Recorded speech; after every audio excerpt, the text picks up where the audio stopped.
Bonjour à tous. Voici une petite vidéo pour vous expliquer le fonctionnement d'une application web que j'ai développée depuis quelque temps, qui est une machine à mesurer tridimensionnelle virtuelle, une MMT pour les intimes. Et donc, je fais cette vidéo à la demande de quelques collègues qui m'ont posé la question sur le fonctionnement de cette appli. Alors, je ne sais pas si ça répondra à leurs attentes, mais bon, en tout cas, voilà comment ça marche. Alors, tout d'abord, pourquoi j'ai fait cette appli web?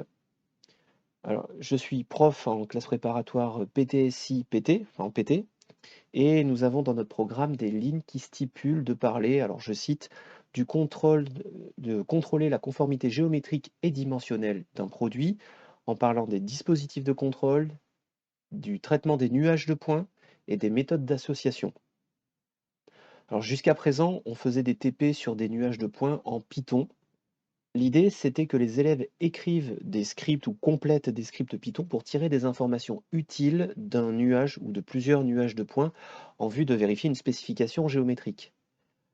Mais n'ayant pas de MMT fonctionnel dans notre lycée, jusqu'à présent, on créait des points artificiellement à partir d'un autre script Python qui générait donc des nuages de points un peu aléatoirement autour de formes nominales. Le problème, c'est que les élèves avaient parfois du mal à faire le lien avec les pièces réelles. Eh ben, l'idée est venue de, rendre le TP un peu plus visuel et un peu plus ludique en faisant, cette fameuse MMT virtuelle. Alors bien sûr, c'est une MMT très simplifiée, hein. On est loin de la complexité d'une véritable MMT avec les changements d'origine, l'automatisation des mesures et cetera. Je laisse ça aux formations comme les IUT GMP ou autres. Le véritable but, c'est simplement de récupérer des nuages de points pour en faire des exercices en Python. Alors, on verra que j'ai essayé de rajouter des outils d'analyse directement dans l'application. Certains marchent très bien, d'autres un peu moins. Je vous en parlerai et puis je profiterai pour toucher un mot sur les algorithmes d'optimisation pour trouver des formes nominales autour de ces nuages de points. Alors, on va passer à l'utilisation du logiciel. Donc, pour accéder à cette appli, il faut taper l'adresse https://mmt.ale.eu, entrée. Donc voilà, l'application s'affiche avec un temps de chargement plus ou moins long. Alors moi évidemment je l'avais déjà chargé en cache donc ça va assez vite. On voit que l'écran est divisé en deux parties. À droite vous avez la vue en 3D qui peut être pilotée principalement avec la souris. On peut le faire sur les téléphones avec les doigts mais ça n'a pas été développé pour ça. Donc avec le clic gauche pour tourner, le clic droit pour translater et la molette pour zoomer. Donc là, vous avez déjà une pièce présente sur la MMT avec le palpeur qui est dans sa position 0, 0. C'est sa position initiale. À gauche, on a ensuite un panneau de commandes et menus qui se décompose de la manière suivante. Tout en haut, on a les coordonnées du palpeur. Donc pour le moment, c'est à 0, 0. On peut s'amuser à les changer, hein. Si par exemple je mets... alors c'est en mètres normalement, donc si je mets 0,1 entrée, hop, je suis monté de 1 cm, ça s'est pas vu, alors je vais mettre peut-être 10 cm pour que ce soit un peu plus visible. Voilà. Ces coordonnées, on peut aussi les changer avec les boutons que vous avez en dessous. Alors vous avez trois axes X, Y, Z qui sont représentés par les petites icônes. X, en gros, c'est de droite à gauche ici. Y, c'est devant, derrière, c'est l'axe qui est perpendiculaire à l'écran là. Et Z, c'est l'axe vertical perpendiculaire au plan au marbre. On peut donc déplacer avec les boutons plus. Alors si je fais avec les petits plus, ça me fait avancer de 2 mm en 2 mm. Avec les gros plus, ça me fait avancer de 10 cm en 10 cm. On peut aussi utiliser le petit curseur qui fait la même chose. Donc, alors c'est un petit asservissement sur la position il est juste limité en vitesse, hein, ça ne suit pas exactement le curseur. Pourquoi? C'est parce que à chaque mouvement, je vais essayer de détecter les collisions avec la pièce pour voir justement faire la mesure. Et donc, je n'ai pas envie de sauter, de zapper des polygones, puisque les pièces virtuelles sont formées de polygones, et les calculs de collision se font au travers de ces polygones. Donc, je ne veux pas aller trop vite pour ne pas zapper ça. Donc voilà, les commandes pour déplacer le palpeur qu'on a ici. En dessous, on a plusieurs menus. Alors, un premier menu pour ouvrir des pièces existantes. Donc, j'ai déjà modélisé quelques pièces. Alors, ce sont des pièces qu'on retrouve sur certains de nos systèmes en exagérant beaucoup les défauts. À savoir que ces pièces ne sont pas à l'échelle 1. Je crois que j'ai dû les mettre toutes à l'échelle 2 pour que ce soit un petit peu plus à la taille de la machine, parce que sinon ça fait des pièces assez petites. Mais par contre, j'ai exagéré certains défauts de parallélisme, de perpendicularité. Donc voilà, je me suis amusé à déformer les pièces que l'on peut charger donc en cliquant dans ce menu. Je vais rester sur celle que l'on a actuellement. Un autre bouton pour cacher la pièce. Alors évidemment là au début ça sert à rien, mais quand on aura des nuages de points, ça peut être intéressant de cacher la pièce pour voir juste les nuages de points et les surfaces fonctionnelles qui se cachent au travers de ces nuages de points. Pareil, on peut cacher la machine pour des histoires voilà, par exemple, si je veux regarder ma pièce et que je la vois pas comme ça, je peux cacher la machine justement pour pouvoir la voir avec ce recul-là. Et on peut, avec ce bouton-là, cacher le repère du palpeur. Alors ce repère est utile parce que comme on est évidemment en 2D sur l'écran de l'ordinateur, on ne voit pas très bien où se trouve le palpeur quand je me déplace comme ça. Là, est-ce que je suis au-dessus de la pièce ou pas? Je ne sais pas. Avec le repère, ça devient plus facile de savoir à quel moment je suis au-dessus de ma pièce pour ensuite venir descendre et palper. Le petit bouton suivant, ajouter un élément, on verra ce que c'est. C'est justement pour faire des...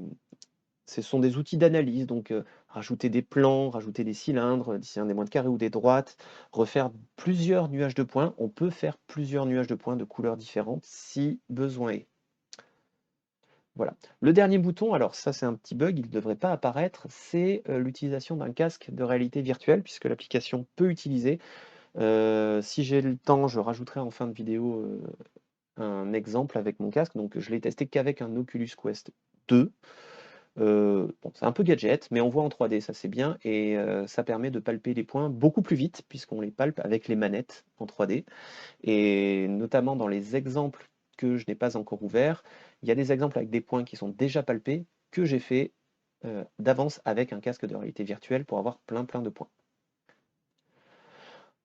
Voilà, en dessous de cette série de boutons, il y a une liste d'éléments présents sur la MMT. Alors actuellement, il n'y a qu'un seul élément, c'est le nuage de points numéro 1, nuage 1. Ces éléments, on peut cliquer dessus, ça ouvre un menu. Dans ce menu, on a des boutons que je développerai un petit peu plus tard. Simplement, on peut cacher l'élément, on peut le rendre transparent, on peut le supprimer. Dans le cas des nuages de points, on peut grossir les points. Vous allez voir que les points sont des petites sphères en 3D. Et on aura surtout les coordonnées des points que l'on va mesurer. Dans ce menu, on verra qu'on pourra rajouter des plans, des cylindres. Tout ce qu'on va rajouter, ça apparaîtra à l'intérieur de ça. Alors, je propose qu'on fasse une première mesure. Donc, ce que je vais faire, c'est que je vais venir palper le plan qui se trouve au-dessus de cette pièce. Donc, pour ça, je suis déjà au-dessus. Il suffit de se déplacer et de descendre, venir en contact. Normalement, ça fait un petit bip au niveau du point de contact et ça me crée la mesure qui se modélise avec une petite sphère. Je peux m'amuser à me déplacer un petit peu plus loin et je refais ma mesure. Tac, un deuxième point et ainsi de suite. Alors, c'est un petit peu long. Je m'en étais pas rendu compte la première fois que j'ai utilisé avec mes élèves, parce qu'on l'a essayé en TP. On passait beaucoup de temps, et puis notamment tant qu'ils ne connaissaient pas les commandes, c'était franchement long à faire. Voilà. Je vais faire hop, bah, que 4 points, ça me suffit pour l'exemple. Tous ces points donc vont apparaître dans le nuage 1. Si je clique sur nuage 1, là je vois les points, les coordonnées des points qui sont là. À noter que si j'ai fait une bêtise, si par exemple je me suis trompé, hop, j'ai palpé le mauvais point, par exemple comme ça, tac, voilà. Donc là, j'ai palpé un point qui n'est pas dans mon plan. Eh bien, il apparaît ici, je vais pouvoir le supprimer tout simplement. Alors ça le supprime d'un coup, hein. Il n'y a pas de message êtes-vous sûr de vouloir supprimer ce point? Donc faut y réfléchir 2 fois. Donc, à la base, le logiciel, c'était ça. Et donc, pour faire mon TP en Python, j'avais plus qu'à sélectionner ces points, faire un copier, coller dans un fichier texte, et c'était parti pour la partie Python du TP.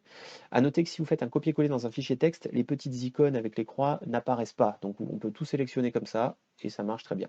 Je n'ai pas fait d'outil d'export des données, du moins pas avec ça.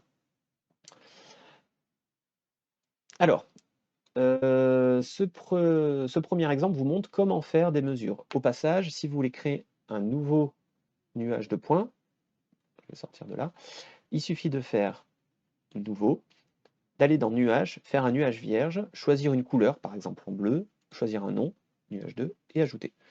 Le nuage 2 apparaît là, il est sélectionné, on le voit, il est en jaune un petit peu gras. Ça veut dire que maintenant, toutes les mesures que je vais faire, par exemple si je veux faire le plan hop, qui est sur le côté,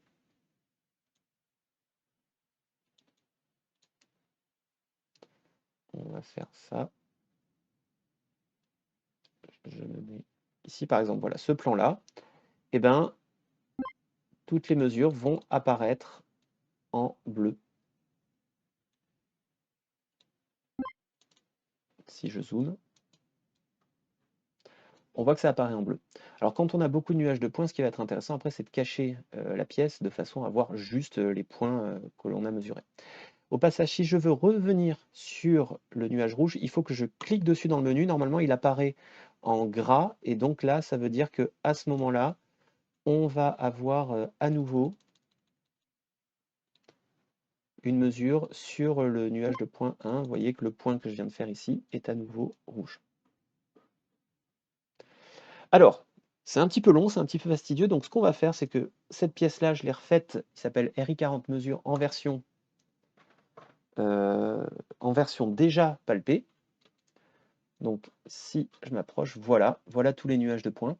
Je peux m'amuser à cacher la pièce. Donc là, on voit les nuages de points on voit les surfaces fonctionnelles qui apparaissent suite à tout le palpage de toutes ces surfaces.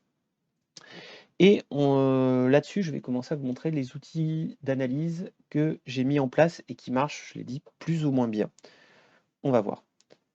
Donc d'abord, je vous propose qu'on regarde le défaut de planéité de la surface rouge. Donc c'est la surface qui est au-dessus, comme ça.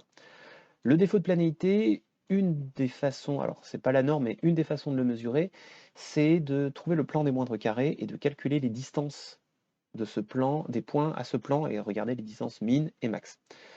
Alors ce que je vais faire pour un peu plus de visibilité, je vais cacher le reste. Donc je clique sur le petit œil ici. À voir si plus tard je rajoute un bouton pour tout cacher. De façon à n'avoir que le nuage de points qui est là. Là-dessus, je vais rajouter un plan ici. Alors, le plan, comment ça marche? Je lui donne un nom, je lui donne une couleur, et là, j'ai le choix entre deux choses. Soit je lui rentre l'équation, alors c'est l'équation un peu généralisée, c'est-à-dire AX plus BY plus CZ plus D égale 0. J'ai pris ce formalisme-là parce qu'on peut avoir des plans verticaux, par exemple. Donc là, on peut rentrer les équations et ça va nous générer le plan avec ces équations. Mais là, ce qu'on va faire, c'est qu'on va créer un plan plutôt à partir de contraintes. Ces contraintes, pour ajouter une contrainte, on peut en rajouter plusieurs. On clique sur Ajouter une contrainte. Par défaut, je vais choisir Plan des moindres carrés et je vais sélectionner le nuage qui m'intéresse. Ici, c'est le nuage rouge, c'est le nuage 1. On peut rajouter d'autres contraintes supplémentaires. Par exemple, on verra tout à l'heure qu'on peut essayer de mettre le plan extérieur matière ou intérieur matière. Alors, ça n'a pas trop de sens dans un nuage de points, mais en tout cas, d'un côté ou de l'autre, on peut éventuellement rajouter des contraintes de parallélisme ou des contraintes de perpendicularité par rapport à un autre plan, ce qui peut être bien pour illustrer, par exemple, les références spécifiées secondaires ou tertiaires. Et tout ça, ça doit se cumuler, c'est-à-dire, c'est pas parce qu'on a dit qu'un plan doit être parallèle à un autre plan qu'il ne faut pas en plus qu'il soit proche des points, donc cette contrainte vient en plus du plan des moindres carrés.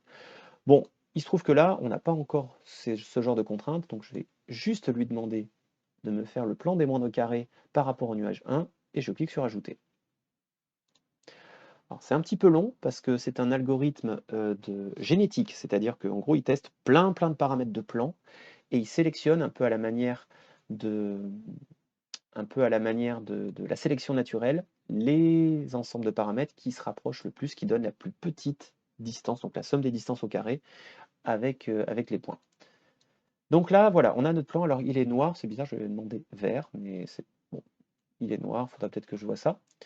Et donc, Et donc, voilà, on a notre plan au milieu. Alors, évidemment, comme les mesures sont représentées par des petites sphères un peu grosses, c'est pas évident de voir, mais il y en a certaines qui sont au-dessus du plan, d'autres en dessous du plan. Ce qu'on peut faire, c'est éventuellement changer la taille ici, et normalement, si on regarde, on doit avoir des points qui sont légèrement au-dessus, des points légèrement en dessous. À noter que mon algorithme génétique, c'est un algorithme itératif qui s'arrête au bout d'un moment, qui s'arrête au bout d'un moment d'un nombre d'itérations fini. À ce stade de développement, je n'ai pas encore fait de critères pour savoir si on a convergé vers la solution. Donc il est possible que la solution ne soit pas la meilleure, qui est encore mieux comme plan des moindres carrés. Il faut bien comprendre que c'est vraiment qualitatif hein, et pas quantitatif comme illustration. Donc voilà, alors maintenant si je veux connaître mon défaut de planéité, alors il est évident que ce plan n'est pas parallèle au marbre, il est légèrement incliné. Si je clique sur le plan, je peux avoir l'équation qui apparaît ici. Voilà, donc il n'est pas de la forme z égale quelque chose. Et dans le plan, ici, j'ai une petite calculatrice dans le menu. Cette petite calculatrice va me permettre de faire des mesures. Donc si je clique dessus, j'ai une fenêtre qui apparaît. Réaliser les mesures entre le plan et là, je vais choisir ce que je veux mettre. Comme c'était par rapport au nuage 1, je clique sur nuage 1, et là, j'ai des informations qui apparaissent. Écart minimum, donc l'écart minimum, je vois que le point le plus en dessous est à, enfin plus en dessous, au sens du repère local du plan, est à 0, quasiment 0,7 mm en dessous. L'écart supérieur, c'est 0,7 au-dessus, donc vous voyez, c'est assez symétrique. Donc à partir de là, je peux calculer l'intervalle de tolérance. D'ailleurs, je pourrais même l'afficher, je ne l'ai pas fait, mais je peux le faire. On est à peu près à 1,4 mm d'intervalle de tolérance, par exemple. Et puis là, c'est le RA. Donc le RA, c'était quoi? C'était la somme la moyenne des valeurs absolues des écarts, je crois, au plan. Je ne sais plus exactement la définition. Voilà, donc ces informations vont nous permettre de savoir si, par exemple, le défaut de planéité est respecté ou pas avec cette méthode.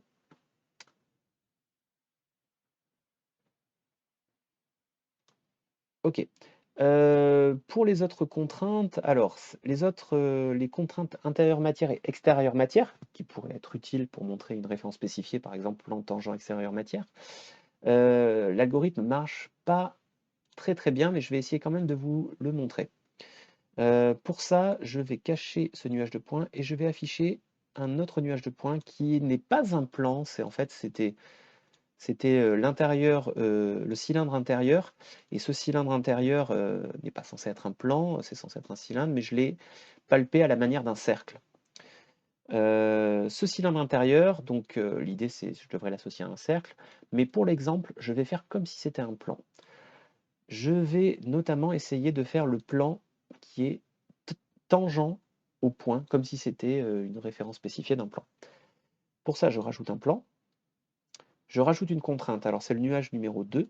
Déjà, je dis plan des moindres carrés. Alors, l'intitulé est peut-être mal choisi. Cette contrainte va essayer de rapprocher le plan le plus possible de tous les points. Tous les points vont agir un peu comme un aimant qui vont attirer le plan. C'est ça ce que j'appelle le plan des moindres carrés. Mais le fait de rajouter une contrainte supplémentaire, par exemple, extérieur au point, voilà. Alors toujours sur le nuage 2, vérifiez bien si jamais je change ici, il me remet nuage 1, donc il faut bien vérifier à chaque fois que, voilà. Donc là, j'accumule deux contraintes. D'abord, mon plan va essayer d'être le plus proche possible des points, c'est la contrainte numéro 1, et en plus, mon plan devra être, tous les points doivent être du même côté du plan. Donc il faut penser à mettre ces deux contraintes si on veut faire le plan tangent extérieur matière.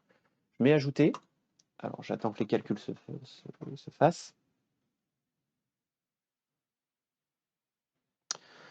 Alors, est-ce que ça a marché? Comme je vous l'ai dit, ça ne marche pas super bien, mais j'ai quelque chose qui est pas mal, hein. Ouais, je vais rétrécir un tout petit peu la taille des points. Bon, et bah si, c'est pas mal ça. Donc c'est le plan qui est le plus proche des points et qui est tangent. Alors, intérieur matière ou extérieur matière, quand on a un nuage de points, ça n'a pas de sens. Les nuages de points, c'est pas de la matière.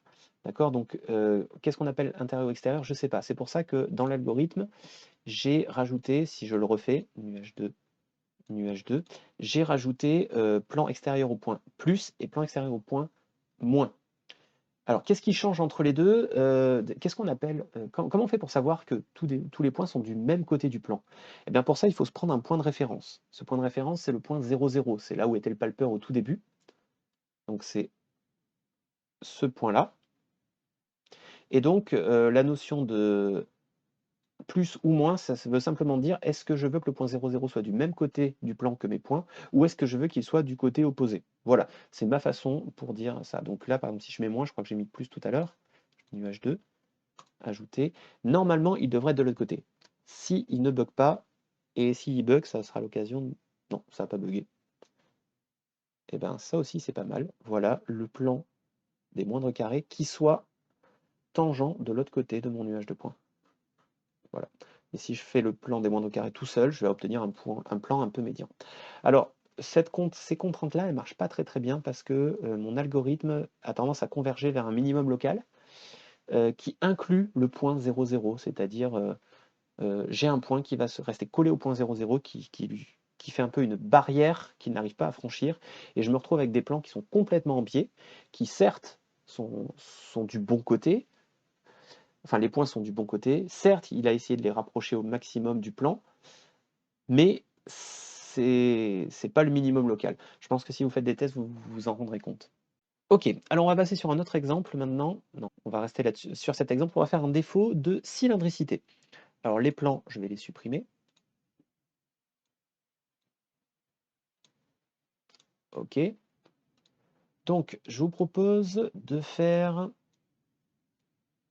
un défaut de cylindricité du cylindre là en zone commune avec le cylindre qui est ici. Donc pour ça, il faut que je raffiche le point. Alors, lui, je vais le cacher. Il me semble que c'était le nuage 6 et le nuage 7. Voilà. Le plan, je le supprime. Lui, on n'en a plus besoin. Voilà. Alors si je cache la pièce, voilà les deux cylindres. Ces deux cylindres ont fait l'objet de deux campagnes de mesure. Donc c'est le nuage 6 et le nuage 7. On les voit, ils sont de deux couleurs différentes. Et si je veux les faire en zone commune, l'idée, ça va être de les fusionner comme si c'était un seul nuage de points. Pour faire ça, je fais Nouveau, Nuage. Et là, je vais faire, au lieu de faire Nuage vierge, je vais cliquer sur l'onglet Fusionner les nuages. Donc pour fusionner les nuages, je mets Ajouter un nuage. Je vais choisir le nuage 6. Ajouter un nuage, je vais choisir le nuage 7. Ici, vous avez des options que je vais détailler après. Il y en a une que je peux donner maintenant, c'est éventuellement, je peux choisir de supprimer les nuages 6 et 7 une fois que j'aurai fusionné, puisque mon nouveau nuage va s'appeler nuage 11, parce que c'était le 11e élément qu'on a créé depuis le début. Et donc, en cliquant ici, je vais supprimer le nuage 6 et le nuage 7. C'est parti, ajouter. Donc le nuage 11 est apparu, je vois que tous mes points sont de la même couleur, c'est bien le même nuage, et accessoirement, le nuage 6 et 7 ont disparu. Alors, comment faire un défaut de cylindricité? Pour faire ça, on va placer le cylindre des moindres carrés. Donc, même chose, j'ajoute un cylindre. Alors, je pourrais définir le cylindre avec des coordonnées précises, mais moi, je vais rajouter des contraintes. Une contrainte cylindre des moindres carrés par rapport au nuage 11. À noter ici que dans les contraintes, vous avez aussi une contrainte de cylindre inscrit dans le nuage ou circonscrit au nuage. Ces deux contraintes-là doivent venir en plus du cylindre des moindres carrés. Vous allez voir, je l'utiliserai dans un autre exemple un petit peu plus tard. Allez, c'est parti pour calculer le cylindre des moindres carrés.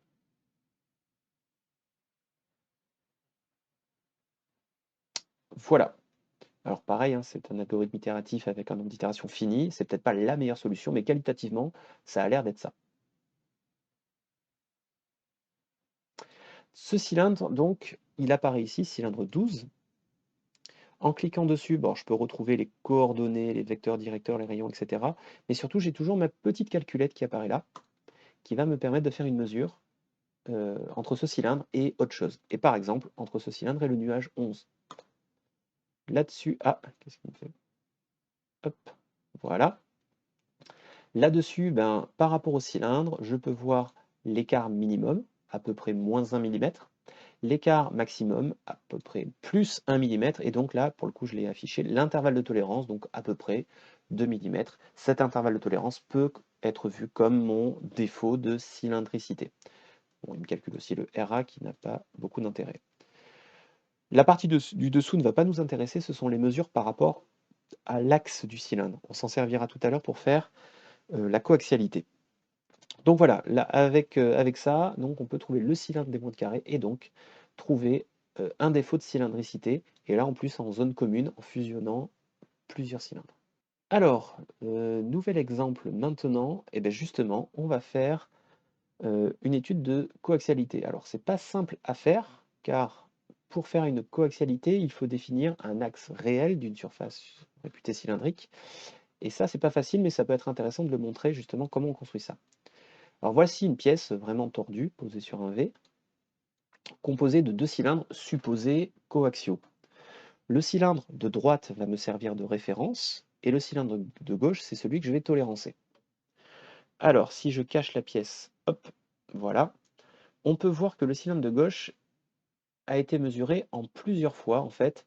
Je suis venu palper plusieurs points sur différentes sections de ce cylindre, des points que l'on va supposer régulièrement répartis angulairement tout autour du cylindre, ce qui n'est pas tout à fait vrai dans la réalité. Mais bon, pourquoi je dis ça? Eh bien parce que la première étape pour faire une mesure de coaxialité, ça va être de définir l'axe réel de cette section. Et pour ça, on va aller, la méthode que je propose, alors c'est pareil, ça ne doit pas être tout à fait la norme, je n'ai pas vérifié exactement, mais ça va être, il me semble que normalement c'est le centre, la jonction de tous les centres des cercles des moindres carrés, mais c'est pas comme ça que je fais.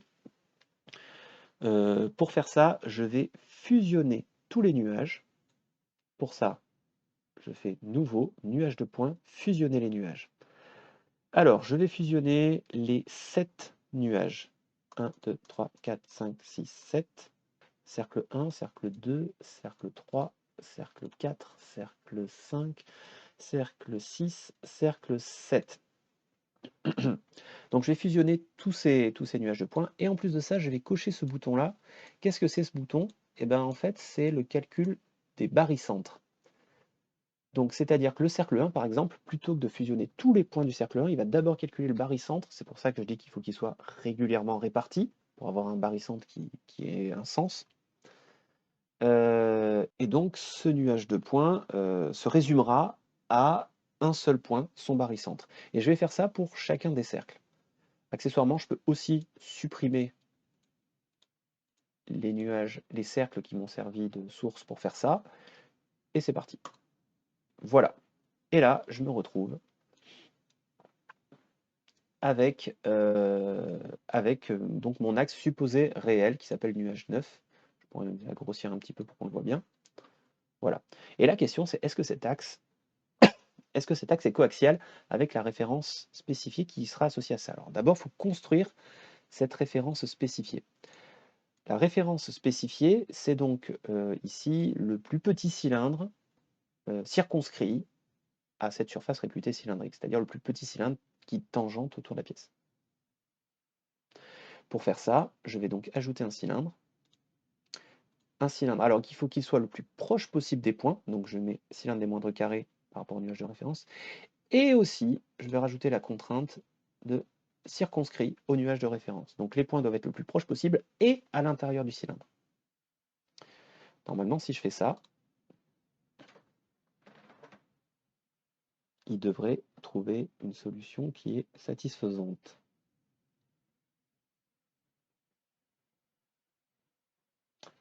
Alors, il y a beaucoup de points, c'est long. Au passage, je l'ai marqué ici, mais si vous voulez voir l'avancement du calcul, en fait, il faut lancer la console JavaScript en appuyant sur F11 avant le début du calcul. Car une fois que le calcul est lancé, en fait, vous n'avez plus la main sur la fenêtre. Notamment, je ne peux pas faire de mise à jour de l'écran, donc je ne peux pas mettre un petit pourcentage ou de choses comme ça, parce que l'écran est figé. Voilà. Alors, voilà ce qu'il a trouvé. Alors, est-ce que c'est la meilleure solution? Je ne sais pas. Peut-être. Si je cache la pièce. Donc voilà, c'est mon cylindre, soi-disant, le plus... je ne sais pas si c'est vraiment le cas. Alors après, il suffit qu'il y ait un point qui vienne tangenter par-ci par-là pour contraindre le cylindre, hein. Mais voilà, c'est censé être le cylindre, le plus petit cylindre circonscrit à la surface. Et on voit on voit l'axe qui apparaît, et c'est ça qui va m'intéresser, c'est la mesure entre l'axe de l'élément tolérancé supposé rectiligne, qui ne l'est pas, et l'axe parfait de ma référence spécifiée. Donc pour ça, je vais cliquer sur le cylindre, je vais cliquer sur la petite calculette, et je vais lui demander de comparer avec le nuage 9, donc le nuage rouge ici. Et alors pareil, il me calcule les distances par rapport à la surface du cylindre, mais ça ne m'intéresse pas. Moi, je vais regarder les mesures par rapport à l'axe. Et je vois que l'écart maximum, dans mon exemple, est de à peu près 2 cm de l'axe. Donc le point le plus éloigné est à 2 cm de l'axe. Évidemment, c'est hyper exagéré, hein. En plus, les pièces sont pas à l'échelle, elles sont un peu plus grosses, et les défauts sont extrêmement exagérés, donc c'est pas du tout l'ordre de grandeur qu'on pourrait retrouver dans des pièces industrielles. Mais voilà, ça vous montre un petit peu la méthode. On pourrait s'amuser aussi à regarder un défaut je sais pas, de rectitude, par exemple, de cet axe. Alors, je sais pas si ça a beaucoup de sens, mais on va quand même le faire. Donc là, je vais rajouter la droite des moindres carrés. La droite des moindres carrés, je prends une droite. Alors pareil, je pourrais donner les coordonnées de la droite. Comment ça se passe? C'est un point central et un vecteur directeur. Normé ou pas, d'ailleurs, il se débrouille après. Et je vais rajouter une contrainte, droite des moindres carrés par rapport au nuage 9. Ajouter. Voilà, alors il a trouvé ce petit bout de droite, hein, il s'est limité à un segment par rapport au nuage extrême. Je vais cacher ici le donc ouais, un segment qui se limite aux extrémités du nuage de points. Et voilà, c'est la droite supposée des moindres carrés. Et donc là-dessus, j'ai aussi une petite calculette qui me permet de mesurer les distances entre la droite et le nuage 9. Et là, je vois que l'écart maximum est d'à peu près 5 mm. Voilà, donc là, il y aurait un défaut de rectitude qu'on pourrait mesurer comme ça, de 5 ou 6 mm de défaut. Concernant la VR, le plugin est normalement compatible avec les casques de réalité virtuelle. Alors en ce qui me concerne, je l'ai testé avec le mien, qui est un Oculus Quest 2. Et dans les casques, vous avez des navigateurs Internet qui permettent d'aller sur des pages et, si la page le permet, de même rentrer en 3D dans la page. C'est le cas ici. Alors concrètement, dans mon casque, je suis dans mon environnement, j'ai mon navigateur, je tape l'adresse habituelle mmt.ale.eu et avec mes manettes, normalement, il y a une icône casque qui doit apparaître dans le menu sur lequel je clique. En cliquant, je rentre du coup dans le monde en 3D et je retrouve mes deux manettes. Alors les deux manettes vont fonctionner de la manière suivante. La manette de gauche, donc il y a simplement les gâchettes derrière qui sont utiles. La manette de gauche permet de cacher les pièces ou la machine en appuyant sur la gâchette. Et la gâchette de droite permet de prendre le palpeur pour ensuite le déplacer et faire des mesures de points. Donc l'idée c'est qu'au moment où on appuie sur la gâchette, ça bloque la position du palpeur par rapport à la manette. Et donc si je déplace la manette, le palpeur va suivre. Voilà. Dans l'environnement 3D, c'est la seule chose que l'on peut faire. Après, si vous voulez revenir en arrière, il suffit d'appuyer sur le bouton de votre manette qui permet de revenir en arrière. Sur l'Oculus, c'est le bouton de la manette de gauche. Et de revenir dans l'interface page web. Alors, il n'y a pas d'export des points, donc soit vous enregistrez vos points via vos applications dans l'Oculus. Moi, ce que j'ai fait, c'est que j'avais mis en place un système de création de fichiers, donc d'export, qui permet de récupérer les coordonnées des points dans un fichier sur mon serveur. Et après, je me connectais sur mon serveur pour récupérer ce fichier. Le bouton, il apparaît en bas. D'ailleurs, il doit toujours exister dans la version que j'ai. Par contre, pour éviter des piratages, des choses comme ça, normalement quand on clique dessus, il ne se passe plus rien. On verra plus tard pour refaire quelque chose d'un peu plus périn, permettant d'avoir directement les nuages de points envoyés par mail ou téléchargeables sur un ordinateur fixe. Voilà pour la présentation de cette application web. Alors pour résumer, c'est une MMT virtuelle, c'est un outil qualitatif qui permet d'illustrer des processus de mesure. C'est un outil qui est sous forme de page web, donc pas besoin d'installer de logiciel, il suffit juste d'avoir un navigateur pas trop vieux. Il permet de créer des vues 3D avec des nuages de points, des plans, des moindres carrés que l'on peut visualiser en 3D et il est accessoirement utilisable avec un casque de réalité virtuelle si besoin. Alors, quelques perspectives d'évolution de cette application. Au moment où je finalise cette vidéo, j'en ai déjà complété quelques-uns. On va rajouter des éléments géométriques ou des manières de placer les éléments géométriques. Par exemple, actuellement, j'ai déjà ajouté la création de plans décalés par rapport à notre plan, qui va par exemple nous permettre de faire des éléments corrigés pour une localisation. Voilà. Également, là, j'ai déjà commencé à faire créer des droites ou des axes à partir d'intersections de deux plans, là encore dans le but de faire une localisation. Dans les perspectives, il y a aussi le fait de rajouter des zones de tolérance visibles en 3D. Alors, bon, il y a toujours des discussions là-dessus.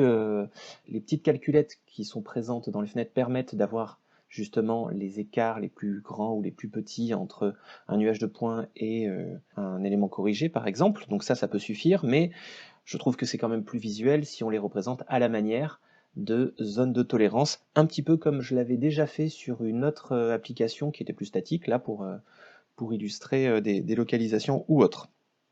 Voilà, je suis ouvert à toute autre proposition d'évolution, hein. Vous avez mon mail dans l'application, donc il est tout à fait possible de me contacter pour proposer telle ou telle évolution qui vous arrangerait. J'espère que tout a été clair et je vous souhaite une bonne journée.